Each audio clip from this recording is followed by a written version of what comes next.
Assalamualaikum warahmatullahi wabarakatuh.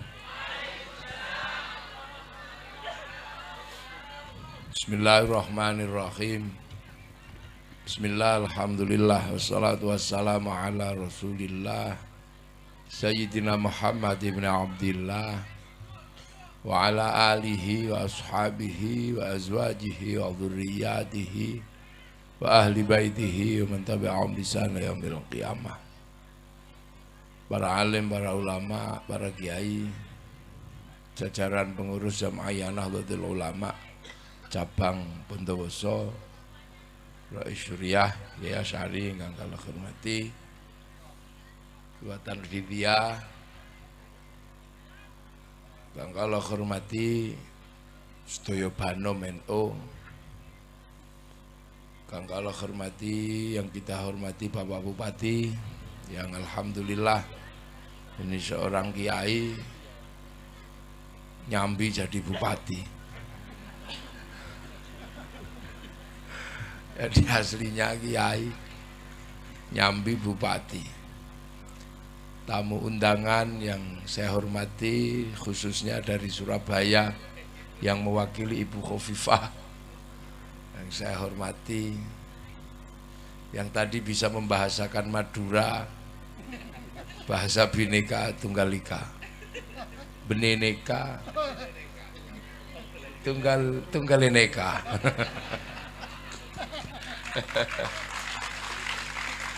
Jajaran TNI Polri, ya khususnya sahabat-sahabat Ansor yang barusan dilantik.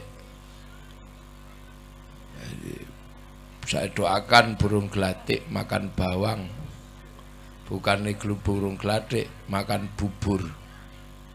Kalau burung gelatik makan bawang artinya habis dilantik terus berjuang. Kalau burung gelatik makan bubur habis dilantik terus tidur. Nah ini terkait, ini sekarang satu hal yang mungkin nggak usum. Apa yang nggak usum? Ini ngaji tapi ngaji kebangsaan. Apakah sebenarnya ngaji kebangsaan itu apa gitu? Kok tiba-tiba sekarang ada ngaji model baru? Dulu kan ngaji muludan, khitanan. Sekarang ada ngaji kebangsaan. Kenapa? Ya karena kita ini umat akhir. Umat yang memang oleh Allah dipesan khusus. Ada pesan yang tidak saya temukan pada pesan-pesan sebelum Rasulullah. Di kitab-kitab sebelum Rasulullah saya cari nggak ketemu pesan itu. Apa pesan kebangsaan? Bahwa hanya di dalam Quran ada pesan kebangsaan. Di Taurat saya cari nggak ada, di Zabur nggak ada, di Injil nggak ketemu. Tapi di Al-Quran ada. Apa? Yaitu pesan ya ayuhan nas inna khalaqnakum min dzakari wa unsa waja'alnakum syu'uban wa qabaila lita'arafu. Aku bikin kalian itu berbangsa-bangsa. Ini pesan khusus yang diberikan Allah kepada Nabi Muhammad. Kenapa pesan itu diberikan kepada Nabi Muhammad? Karena Nabi Muhammad ini jadi nabi ketika dunia ini sudah berisi bangsa-bangsa dan suku. Jadi Nabi Muhammad ini nabi terakhir, nabi bontot. Apa kalau bahasa Maduranya? Nabi di budi. Nabi bungsu. Nabi bungsu. Kalau diurut kan ada dulu kita ngaji itu hum adamun idrisun nuhun huduma soleh wa ibrahimu kulun muttaba lutun wa ismailu ishaku kaza yaqubu yusufu wa ayyubu kaza syuaibu haruna wa musa wal yasa dzulkifli dawudu sulaiman taba ilyasu yunus biya yahya aisyah khadimun NU tenanan. NU beneran ini karena masih belajar aqidatul awam. Loh, saya nggak salah kamar ini. Nabi Muhammad itu nabi terakhir. Nabi ketika manusia itu sudah menjadi bangsa-bangsa dan suku. Nabi Adam itu manusia belum berbangsa bersuku, baru satu keluarga. Ya orangnya ya baru satu keluarga, satu jenis. Tingginya 60 dhira'. Sak dhira' itu segini. Lah kalau 60 dhira' berarti 60 gini. Sekitar 55 meter. Lu Nabi Adam itu besar. Besarnya luar biasa. Makanya ketika Nabi Adam turun, kadalnya itu gedenya segede dinosaurus. Loh, si dinosaurus itu kadal zaman Nabi Adam. Makanya kalau kadal itu tingginya cuma 15 meter. Nah Nabi Adamnya 55 meter. Ya nggak usah dibayangkan celananya sak piro. Besar lah ya. Wah, Adam itu besar. Dan Nabi Adam itu ya dari Nabi Adam dan ke Siti Hawa. Kemudian beranak pinak gitu. Nah itu belum gede, ya belum banyak, baru satu keluarga. Makanya problemnya baru problem perkawinan. Nabi Idris baru sekampung. Nabi Nuh baru satu suku, kaum Ad. Dan mainnya juga belum jauh. Jadi belum pikniknya belum jauh, masih ya sekitar Arab sana. Jadi jauh umat Nabi Nuh itu kan dilemparkan banjir. Makanya ada yang mengatakan Nabi Nuh itu sampai ke Jawa, itu kan karena terlempar banjir. Nabi Ibrahim umatnya baru sekitar Filistin sama Mesir. Nabi Musa yang begitu hebat itu cuman sampai Mesir, Filistin. Lah Nabi Muhammad umatnya ini Masya Allah sampai Bondowoso. Iya. Umat Nabi Musa belum nyampe sini. Umat Nabi Ibrahim belum sampai Madura. Makanya belum sampai Kangean apalagi. Makanya belum ada beneneka, tunggeleneka belum ada. Ini umat, jadi belum jauh. Jadi umat Nabi Musa ya sekitaran Filistin. Lah umat Nabi Muhammad sampai Bantabasa. Sampai situ Bondo, sampai Banyuwangi, sampai Afrika, sampai Korea, sampai Jepang. Ini umat Nabi. Dan ketika Nabi Muhammad jadi Nabi, umat ini sudah berbeda-beda. Nabi Musa umatnya satu jenis, gede gitu aja. Setengah Fir'aun itu. Tapi umat Nabi Muhammad itu sudah macam-macam dan beda-beda. Yang tinggal di Arab, cantik ganteng. Yang tinggal di Afrika, hitam gosong kayak kopi. Yang tinggal di Eropa, tinggi besar, rambutnya merah. Yang di Cina, tembem-tembem, sipit. Nah yang di Indonesia, sipit apa kecil-kecil, pesek-pesek begini. Ini yang di sini. Itu yang ada di zaman Nabi Muhammad. Makanya biar umat Nabi ini nggak konslet ketika melihat orang berbeda, dikasih pesan khusus, waja'alnakum syu'uban wa qabaila lita'arafu, agar kalian ngerti bahwa kalian ini berbeda-beda. Makanya pesan itu khusus untuk Nabi. Karena Nabi ini jadi Nabi ketika manusia sudah beda-beda. Nah, selain dikasih pesan itu agar tidak lupa, umat Nabi ini disuruh nengok Jabal Rahmah. Pesan Allah itu hebatnya luar biasa. Jadi disuruh nengok Jabal Rahmah. Tapi sebelum disuruh nengok Jabal Rahmah, disuruh sholat umat Nabi, karena ini umat terakhir. Sholat itu ngadep kemana? Ngadep kiblat. Kiblat itu Ka'bah. Ka'bah itu apa? Itu adalah tumpuan batu yang disebut inna awwala baiti wudi'a lin-nasi lalladzi bi Bakkah mubarakah. Itu adalah tanda rumah pertama di muka bumi yang menandai Nabi Adam turun. Jadi untuk mengingat bahwa seluruh keturunan Nabi Adam itu alien. Loh ya kan, untuk menunjukkan bahwa seluruh keturunan Nabi Adam itu aslinya penduduk langit, bukan penduduk bumi. Yang asli penduduk bumi itu ya sapi, kucing, itu, kadal, babi, itu asli penduduk. Manusia bukan, manusia penduduk langit. Sampean ini orang-orang surga. Makanya nanti kembali ke surga. Jadi yang namanya bidadari itu nggak jauh-jauh dengan yang begini bentuknya nanti. Loh ya, bidadarinya nanti orang Madura, ya bidadarinya ya begini nih. Iyalah, kalau dikasih bidadari model orang Eropa ya kaget, wow, hantu katanya kan gitu. Putih. Jadi manusia itu dari surga, jadi surga itu bentuknya ya begini ini aslinya. Kaplingnya, perumnasnya orang Indonesia itu jelek-jelek pesek-pesek begitu. Perumnasnya Afrika di surga ya hitam kosong gitu. Jadi nggak kaget kalau ke sana. Makanya nanti kalau sampai ke surga ketemu begini, inilah menu utamanya. Nah kalau ketemu bidadari yang cantik-cantik itu kelasnya cemilan, bukan menu utama, itu camilan. Ibarat orang makan keripik itu aja. Kalau dimakan terus ya kembung. Jadi nanti di surga itu ya ketemu gini. Saya lebih membayangkan di sana itu nanti ketemu yang begini-begini aja, nggak perlu yang wajah aneh malahan. Itu aja. Nah ini nanti gini. Ini dari surga, makanya anak manusia disuruh nengok ke Jabal Rahmah, karena manusia belakang jangan sampai lupa bahwa manusia itu berasal dari langit. Makanya bentuknya bagus. Allah menyatakan laqad khalaqnal insana fi ahsani taqwim. Bentuknya terbaik. Hidung manusia sama hidung kambing beda.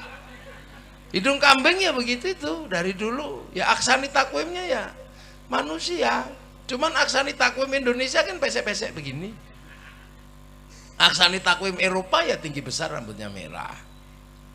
Loh, makanya manusia itu baik. Mulut manusia bisa bunyi apa saja, wong mulut baik. Mulut kambing bunyinya cuma 2. Kalau lapar Mbak kalau pengen kawin Mbak itu kambing dari dulu. Gak pernah berubah. Dan mulut manusia itu tanpa ngomong, tanpa bunyi, bisa ngomong. Lah ini gak ada bunyinya, ngomong. Tangan manusia paling baik, tangan monyet. Gak bisa, utek-utek kuping gak bisa. Cewek gak bisa. Pemenang utek-utek upil, udah bisa. Tangan manusia apa aja bisa, wong terbaik kok. Bahkan tangan ini bisa ngomong.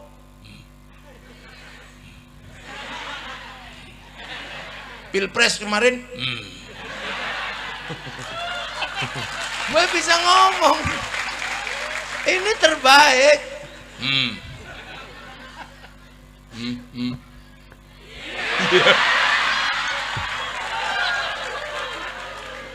Nah ini kan tangan terbaik, ini nggak perlu ngomong.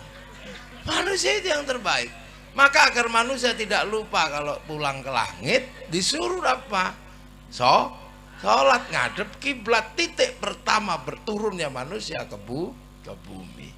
Yang kedua setelah itu manusia diajarkan nengok Jabal Rahmah, agar tidak lupa bahwa dulu manusia itu dari situ semua. Walaupun jadi berbeda-beda, asalnya satu, dari Jabal Rahmah, Nabi Adam dan Siti Hawa. Kenapa? Karena Nabi Adam dan Siti Hawa itu bertemu pertama kali ditandai oleh Allah, namanya Jabal Rahmah. Kan dulu dipisah. Nabi Adam turun duluan. Nah ketika turun duluan, Nabi Adam rindu dengan Siti Hawa. Makanya ujian manusia pertama kali turun ke muka bumi itu ujian rindu. Iya. Makanya di dunia ini tidak ada yang lebih menyakitkan selain sakit rindu. Gak ada. Ya Nabi pertama turun itu rindu dengan Siti Hawa, 200 tahun dipisah. Makanya nggak ada sakit melebihi sakitnya rindu. Sakit gigi disontek sembuh, sakit udunan disontek sembuh. Sakit rindu nggak ada obatnya selain ketemu dia yang kita rindukan. Makanya Nabi Adam dan Siti Hawa, Nabi Adam itu nyari sana ke sana, wah di mana? Kalau kan persis orang sekarang kalau rindu kan kelayapan, ada deh, kangen deh. Kerong Kak.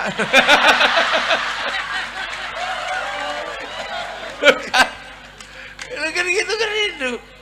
200 tahun Nabi Adam nggak kuat, sudah nggak kuat, nggak tahan sudah, saking rindunya teriaklah Nabi Adam, Hawa. Oh, ternyata sayup-sayup terdengar suara Nabi Siti Hawa, Mas Adam, Adam, gitu kan. Loh, Nabi Adam ini nyari, dicari kemana-mana itu, akhirnya ternyata baru kelihatan Siti Hawa di atas bukit, duduk gini Siti Hawa, Adam, Adek Hawa. Wah, akhirnya Siti Hawa begitu saking rindunya berdiri dan naikkan sarungnya, lari ngejar Siti Nabi Adam. Adam, Nabi Adam ikut, Hawa, tapi Nabi Adam ingat, Hawa, kamu jangan turun mengejarku. Kenapa? Aku rindu. Jangan kau tetap di gunung itu, jangan turun. Karena kalau sampai kau turun ke muka bumi ini mengejarku, aku khawatir kamu dicontoh anak cucu kita. Ada perempuan ngejar laki-laki. Yeah. Makanya semenjak itu nggak pantas perempuan ngejar laki-laki. Maka duduklah kau di atas bukit, akan dikejar oleh laki-laki. Maka Nabi Adam berlari mengejar Siti Hawa itu kalau film India ada lagunya itu. Kalau film India, Hamko Hamise selalu ilmi kahitum supalo, gitu. Kalau film India kejar itu, akhirnya begitu ketemu langsung teleta habis dah.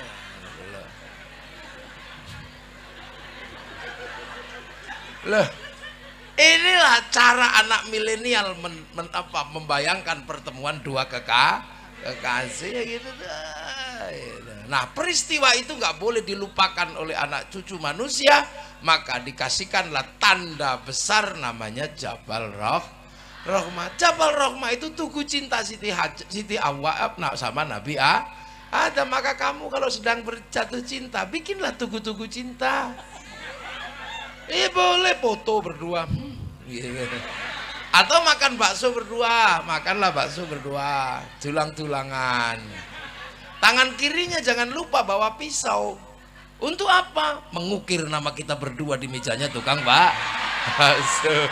Ukir di situ. Ya, Zainab love Zainal. Oh. Kalau ribut, tengoklah ke mejanya tukang bakso deh. Jangan ribut. Kita pernah bersama dalam suka dan duka, dalam rindu. Buktinya apa? Ada nama kita berdua, kuukir di mejanya tukang bakso. Ayo ke sana. Sampai di sana mejanya nggak ada. Loh, makanya tugu-tugu itu dibikin. 10 November bikin tugu, Monas bikinkan tugu, Bondowoso bikin tugu. Itu pelajaran dari Allah agar anak cucu tidak lupa asal usul. Maka jangan dikit-dikit musyrik deh. Jangan dikit-dikit musyrik, jangan. Kita ini butuh tugu. Iya, untuk apa? Menjadi jembatan pengetahuan agar kita tidak kehilangan masa lalu. Karena masa depan tidak boleh melupakan masalah lalu. Walladzina ja'u min ba'dihim yaquluna rabbana ighfir lana wa li ikhwanina alladzina sabaquna bil iman. Lah Nabi Muhammad agar umatnya nggak lupa dulu asalnya satu bapak satu ibu, maka suruh nengok Jabal Rahmah, puncak ibadah haji, wukuf di padang Arafah, agar kita nggak lupa memang manusia berbeda. Yang tetap di Arab keturunan Nabi Adam cantik dan ganteng. Yang pindah Eropa tinggi besar rambutnya merah. Yang pindah Cina tembem-tembem sipit. Yang pindah Afrika hitam gosong kayak kopi. Yang pindah ke Indonesia pesek-pesek rembes gini. Allah hanya metakan lita'arofu agar kalian saling pengertian. Lah kita punya pengertian kenapa Arab cantik sama ganteng. Gak usah emosi. Karena Arab tidak ada air. Kalau dibikin jelek kayak kita nggak mandi tambah jelek. Makanya dibikin cantik ganteng biar kalaupun nggak mandi tetap cantik, tetap ganteng itu. Kan pengertian aja, nggak usah pakai dibantah gitu. Wong yang nggak ada dalilnya, kenapa berubah nggak ada dalilnya? Cari di Quran, di hadis. Kenapa yang pesek ada yang ini nggak ada? Ya pengertian aja. Maka saya punya pengertian karena nggak ada air, makanya cantik, biar kalau nggak mandi cantik kan. Eropa kenapa tinggi besar rambutnya merah? Karena ada musim dingin. Kalau dibikin kecil-kecil gini kedinginan mati. Lalu 4 bulan nggak ada matahari orang Eropa. Karena nggak ada matahari maka tiada sinar ultraviolet, kulitnya berubah tanpa pigmen. Maka saat matahari hilang, kulit perempuan dan laki-laki Eropa bintik-bintik kayak kulit tekek. Maka mereka berlari ke Indonesia, berjemur di pantai-pantai Indonesia. Itu bukan pornografi, itu berjemur. Maka Pak Bupati nggak usah emosi, nggak usah bikin perda Bondowoso turis masuk ke Indonesia harus pakai jilbab, nggak usah. Loh iya, kasih aja di bentangan pantai mana, itulah pantainya turis. Kalau kamu nggak tahan, nggak usah ke situ. Orang di situ itu dia berjemur, kamu aja yang salah paham dikira porno, bukan. Itu dede. Orang Eropa kalau musim dingin dia nggak punya daun, nggak ada daun. Seluruh daun rontok di musim gugur. Yang nggak rontok cuma daun cemara. Makanya bulan Desember teman-teman Nasrani kalau kemudian Natal pakai daun cemara. Bukan karena hebatnya daun cemara ya, cuma daun itu aja yang nggak rontok di musim gugur. Makanya seandainya Natal itu asli Bondowoso bisa daun sawu, ya. Daun jambu. Makanya teman-teman Muslim NU nggak usah emosi. Jangan kau tanam cemara di depan masjid kami. Itu pohon Kristen. Semenjak kapan pohon punya agama? Ya saja. Ini loh yang diajarkan para ulama dahulu, indahnya luar biasa. Afrika kenapa hitam gosong? Ya karena ada singa.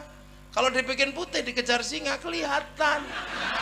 Nah kalau dibikin hitam gitu ya sudah, tengkurap itu dikira kayu. Lah yang Cina kenapa tembem dan sipit? Ya karena di sana kalau musim dingin salju turun, mataharinya keluar. Jadi silaunya luar biasa. Lama-lama ya gini-gini kan ya sih.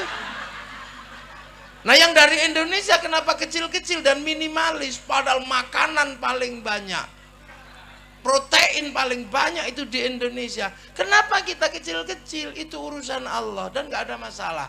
Kita dibikin kecil-kecil karena oleh Allah kita ditempatkan di belahan buminya yang paling indah, namanya Indonesia.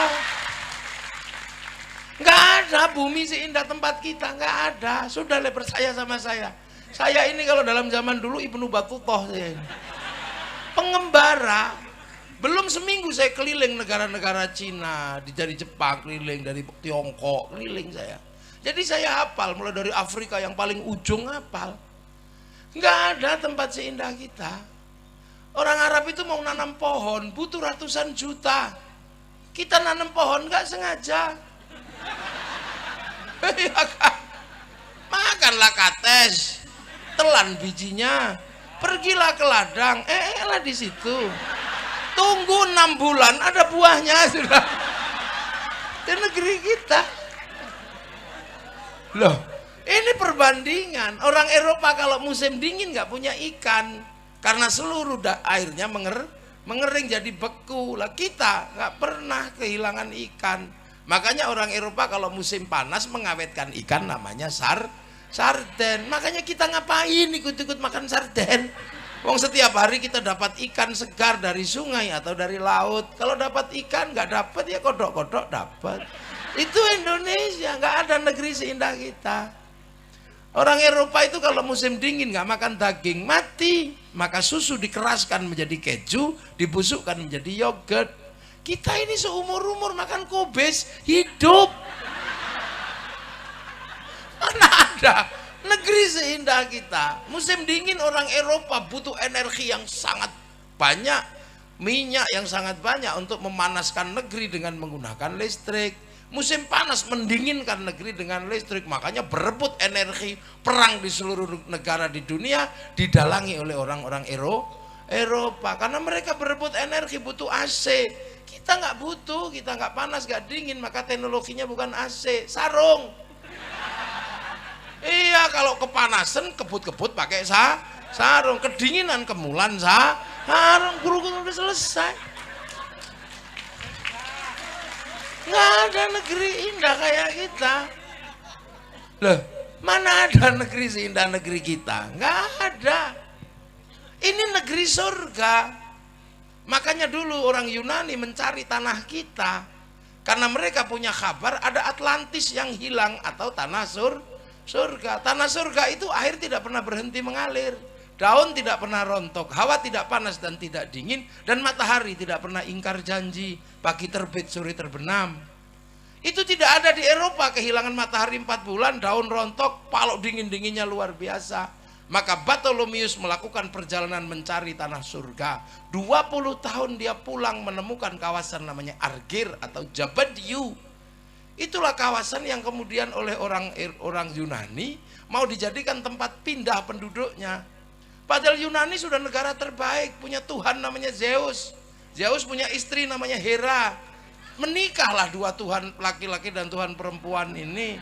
Beranaklah namanya Hercules. Udah punya Plato, punya Socrates, tapi mereka nggak merasa punya surga. Tapi begitu mereka mau pindah, gagal karena konflik Kreta sama Sparta. Akhirnya yang mencari tanah surga itu siapa? Orang India, mualim kapalnya Bartholomeus. Namanya Kudunga Boyong beserta seluruh keluarganya mencari tanah surga. Terdampar di daerah Maldives atau Maladewa, membuat kerajaan besar namanya Salangkanaya. Rajanya Kudunga. Punya anak, bergeser ke ujung timur Kalimantan mencari tanah surga, mendirikan sebuah kerajaan besar namanya Kutai Kartanegara. Mulawarman punya anak, Dewa Warman, bergerak ke ujung kulon, bikin kerajaan besar namanya Salukonegoro. Punya anak namanya Purnawarman, pedalaman Jawa Barat, menjadikan kerajaan Tarumanegara. Punya anak Senasanaha pindah ke Galuh, bikin kerajaan di daerah Ciamis. Punya anak Sanjaya masuk pedalaman Jawa Tengah, membuat kerajaan namanya Mataram. Dan dari situ pecah dua, separuh Wangsa Sailendra pindah Palembang menguatkan Sriwijaya, separuh Sindok bikin Wangsa Isyana pindah ke timur, bikin Kadiri sama Toho. Kemudian dilanjutkan oleh Wangsa Baru, dipimpin oleh Kenarok, membangun namanya kerajaan Singasari mampu menaklukkan 2/3 dunia. Bahkan daerah Korea Selatan ada kampung namanya Kimhae yang buka hutan namanya Surowareng. Gak mungkin Surowareng itu orang Korea Selatan, itu orang Singasari. Makanya jangan heran di tahun 1222 bangsa ini menjadi bangsa yang bangkit. Sekitar tahun 1300 mampu menaklukkan Mongolia, sebuah negara penakluk Eropa, penakluk Arab, penakluk Cina, masuk ke Nusantara, ditaklukkan oleh orang Nusantara, dipimpin oleh Arya Wiraraja, orang besar yang kemudian bertempat di Sumeneb, Madura. Anak-anak milenial gak boleh lupa ini, bahwa kamu punya bangsa bukan bangsa kecil. Kalian punya bangsa-bangsa besar, jadi jangan mau diolok-olok. Kita bangsa kecil, kita bangsa besar. Eropa punya bangunan-bangunan besar, Arab punya piramid, kita punya Borobudur. Orang Eropa punya kisah cinta namanya Romeo Juliet. Orang Arab punya kisah cinta Kais dan Laila. Orang Cina punya kisah cinta Sampai Engtai. Kita punya kisah cinta Ande-Ande Lumut, Pandi Asmoro Bangun. Kita punya segalanya. Orang sana punya ibu tiri yang kejam namanya Cinderella. Kita punya bawang putih, bawang merah. Sana punya orang kuat namanya Samson, kita punya orang kuat namanya Bandung Bondowoso. Main-main. Sana silakan punya orang kuat, silakan sana punya binatang bisa ngomong namanya kura-kura ninja, kita punya kancil nyuriti.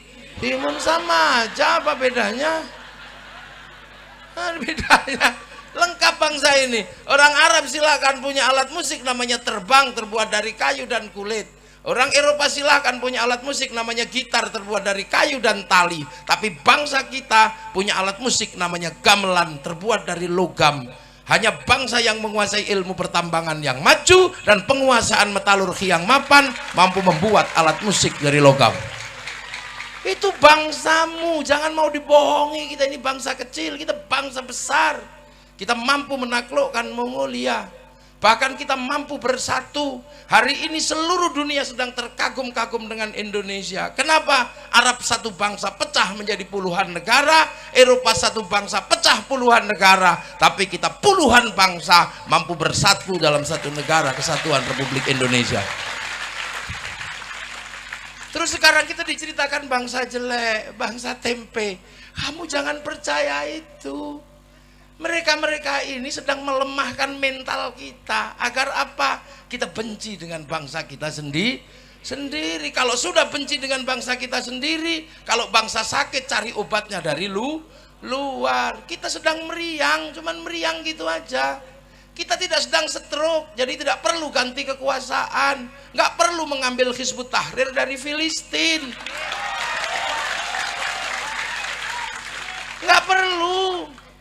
Hizbut Tahrir itu didirikan oleh Taqiyuddin An-Nabhani untuk menjadi problem solving, menjadi jalan keluar buntunya Palestina agar merdeka di tanah Palestina. Tapi itu pun gagal. Jadi Hizbut Tahrir itu produk gagal di Timur Tengah. Masa kamu kesini mau dipakai untuk menyelesaikan Indonesia? Lucu aja kalian. Hei anak-anak muda, jangan bodoh kamu. Ikhwanul Muslimin itu adalah cara orang Mesir mau keluar bagaimana menjadi bangsa yang mandiri. Ikhwanul Muslimin didirikan oleh Hasan al-Banna untuk menjawab problem Mesir, dan itu gagal. Kenapa kamu bawa ke sini untuk menyelesaikan problem bangsamu? Jangan bodoh nak ya. Kita ini punya, dan gak usah emosi. Makanya orang-orang ini suka emosi karena dagangannya nggak laku.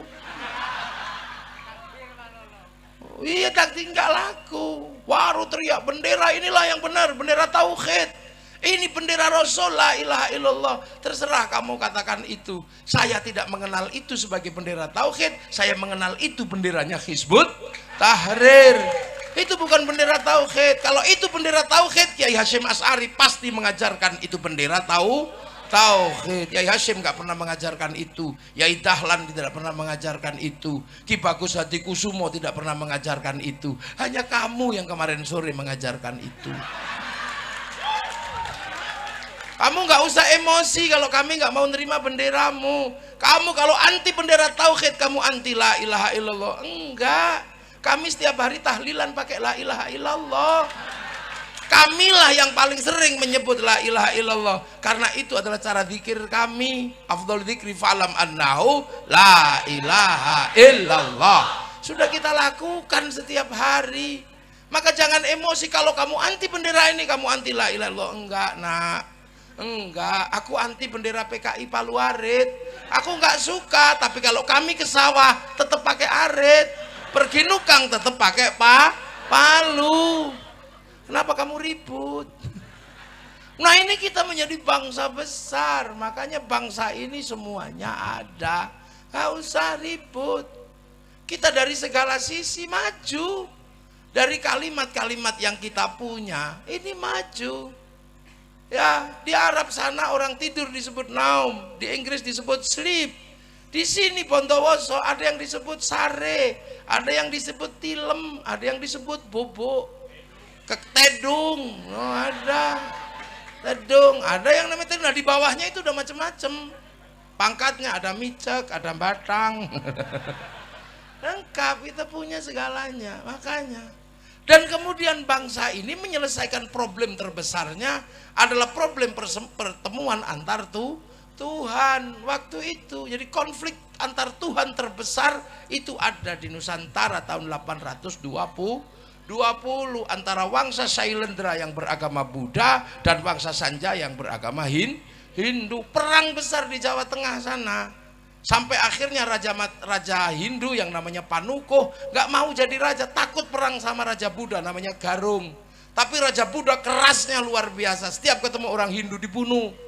Akhirnya kemudian Garung berkuasa penuh dan kerajaan Sanjaya pelan-pelan meninggalkan rajanya hilang. Sampai satu ketika orang-orang Buddha yang kuat dipimpin Sumaratungga mau bikin candi, nggak bisa. Akhirnya carilah orang Hindu, dapat arsitek namanya Panukuh tadi itu, yang gelarnya Resi Guna Dharma. Maka dibangunlah Candi Buddha tapi nuansanya Hindu karena arsiteknya Hindu. Berdirilah Sambara Budura yang kita kenal dengan nama Borobudur. Jadi itu arsiteknya namanya Panukuh. Maka jangan ngarang, itu bukan bikinan Nabi Sulaiman, hanya orang iseng aja menceritakan Nabi Sulaiman dari Sleman bangun Borobudur. Bukan. Nabi Sulaiman itu bertempat di tempat yang namanya Ardul Muqaddasah. Ardul Muqaddasah itu bukan Sleman, itu tempat saya.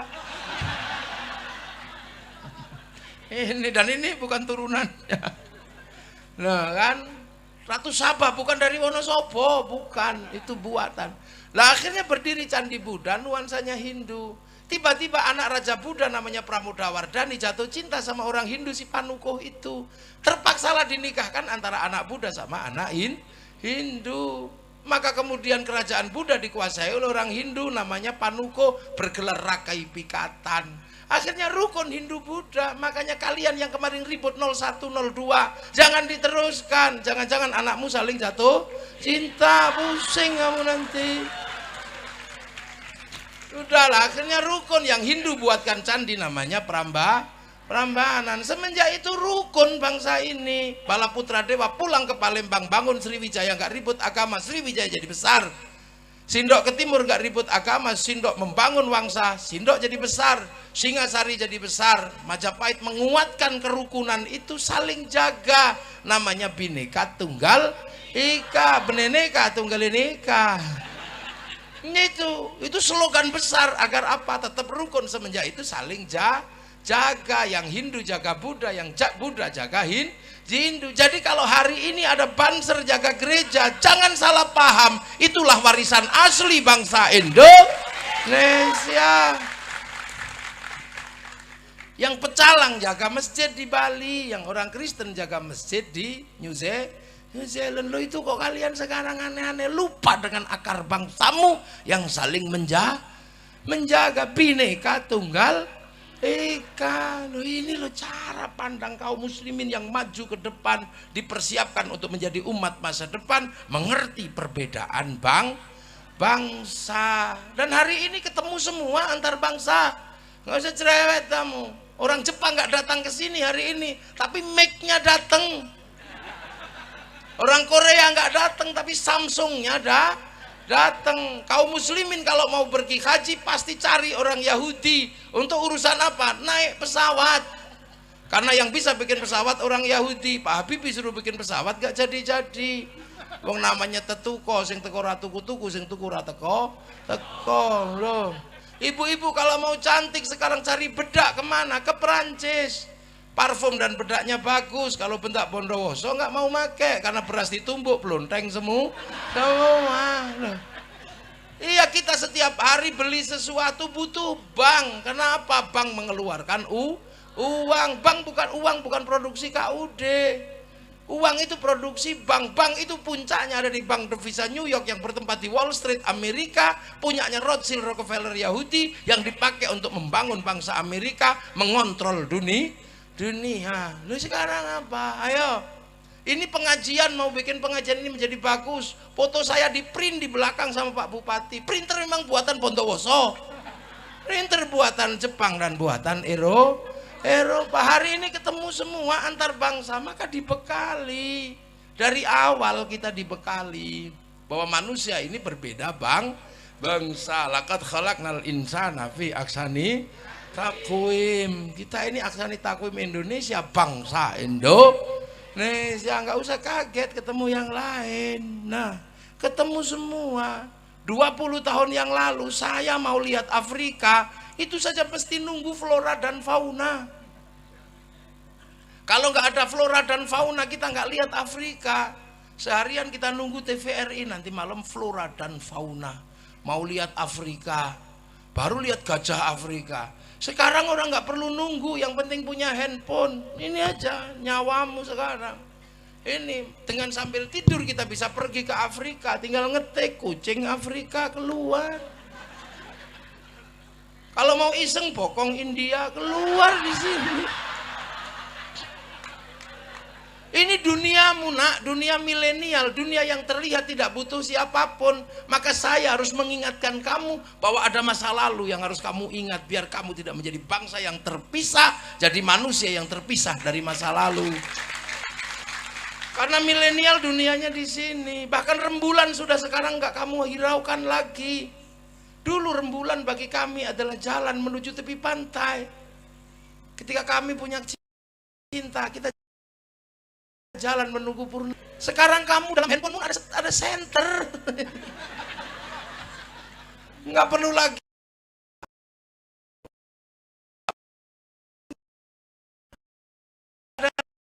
tentang rembulan. Nggak dengar lagi orang merayu kekasihnya tentang rembulan. Dek, aku merindukanmu, wajahmu seperti purnama. Nggak denger. Anak milenial kalau merayu kekasihnya aneh. Anu Cak, apa? Nanti kita jalannya lewat, jangan anu ya.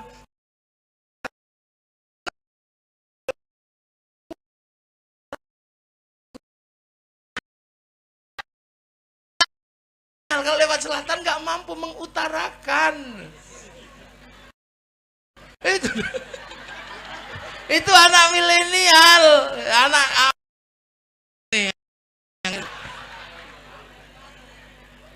tidak ada lagi rayuan rembulan, rayuan cinta sekarang. Dek, apa?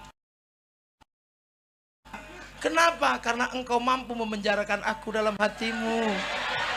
Itu anak milenial. Enggak butuh. Anak milenial nggak butuh rindu yang berat.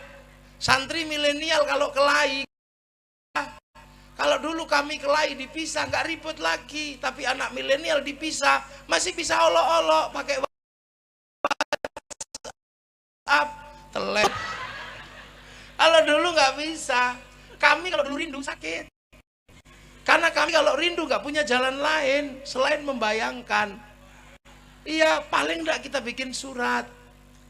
Surat itu kita bikin untuk mengutarakan rindu. Pergi ke pasar, cari kertas warnanya pink.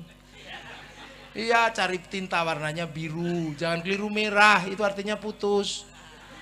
Kamu nggak ngerti tanda-tanda cinta seperti itu sekarang.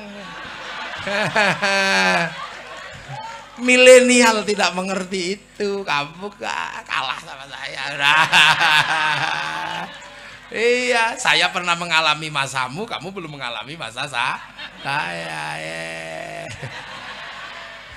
Millennials killing everything.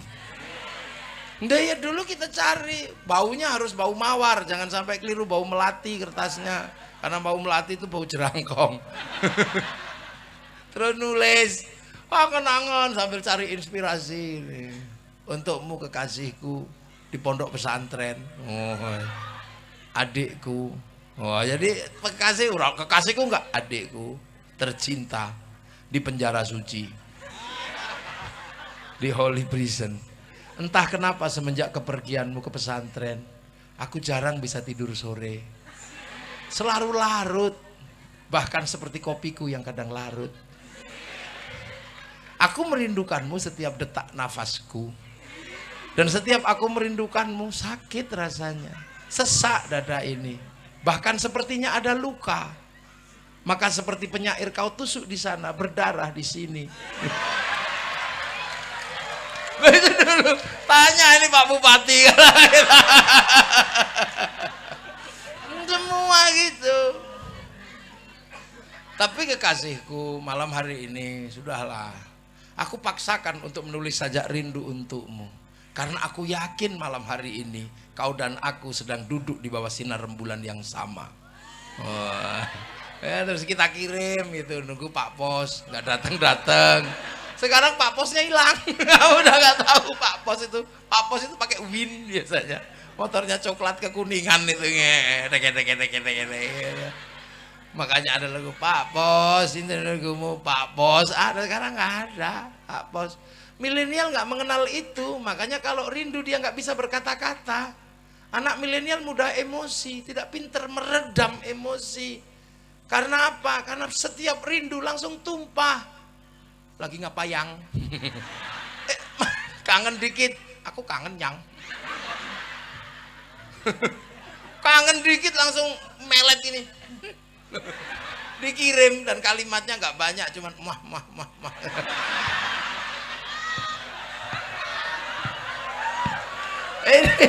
Ini anak milenial. Ya Allah, nggak mengenal apa-apa.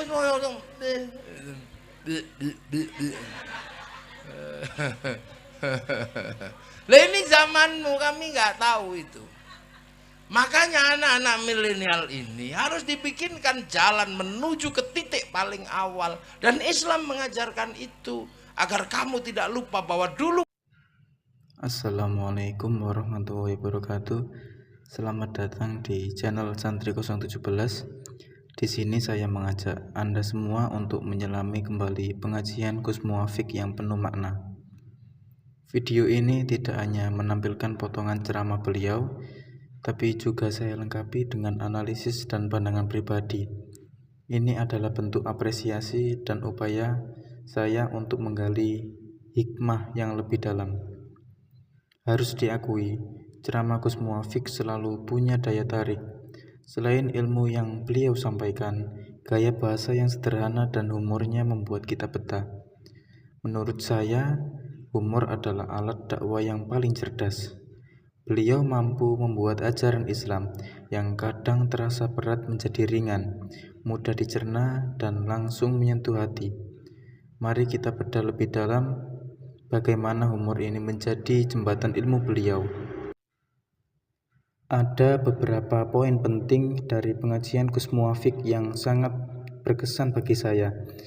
Pertama, saya kagum melihat bagaimana beliau menghubungkan ajaran agama dengan realitas hidup sehari-hari. Beliau tidak hanya sekadar untuk membahas dalil dari kitab, tetapi juga memberikan contoh nyata yang relevan dengan kehidupan kita, mulai dari urusan rezeki, hubungan bertetangga, hingga masalah rumah tangga. Ini membuat ilmu beliau terasa dekat dan praktis, membuktikan bahwa agama adalah solusi, bukan hanya teori. Kedua, saya sangat terkesan dengan pesan kesederhanaan yang terus beliau sampaikan.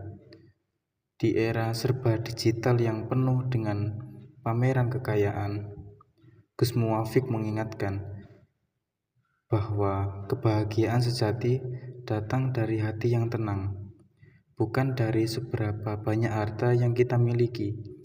Pesan beliau, jangan terlalu sibuk mengejar dunia sampai lupa mengejar ketenangan batin, adalah tamparan halus yang mengingatkan kita bahwa kebahagiaan sejati bersemayam di dalam diri kita. Ketiga, saya mengamati beliau mengemas dakwahnya dengan kearifan lokal Jawa. Sebagai ulama dari tanah Jawa, beliau sering menyisipkan peribahasa atau pepatah Jawa yang penuh makna. Metode ini sangat efektif karena membuat ajaran Islam lebih mudah untuk dipahami dan mengakar dalam budaya setempat. Beliau berhasil membuktikan bahwa dakwah bisa beradaptasi dengan konteks budaya tanpa mengorbankan esensi ajaran Islam itu sendiri. Dan yang terakhir adalah peran beliau sebagai figur masyarakat yang dicintai. Gus Muwafiq bukan hanya seorang penceramah, beliau adalah sosok yang dekat dengan umatnya, penasehat, pendengar masalah, dan pemimpin spiritual. Beliau berbicara bukan dari posisi yang lebih tinggi, melainkan sebagai seorang ayah, teman, atau guru yang tulus membimbing. Ini mengajarkan kita tentang pentingnya adab dan ketulusan dalam berdakwah. Pesan inti dari video pengajian Gus Muwafiq ini adalah bahwa ajaran Islam yang disampaikan dengan cara yang mudah dipahami dan membumi tidak hanya menambah pengetahuan, tapi juga membawa ketenangan dan inspirasi. Dalam pengajian itu, kita diajarkan tentang pentingnya bersabar dan ikhlas sebagai kekuatan batin untuk menjalani hidup. Kita juga diingatkan untuk lebih fokus pada introspeksi dan memperbaiki diri, alih-alih sibuk mencari kesalahan orang lain. Inti dari semua ajarannya adalah bahwa Islam adalah agama yang mudah, damai, dan menjadi solusi bagi segala masalah kehidupan. Jangan lupa berkomentar dan jangan lupa berinteraksi di channel saya. Saya selaku kreator dari Santri 017. Assalamualaikum warahmatullahi wabarakatuh.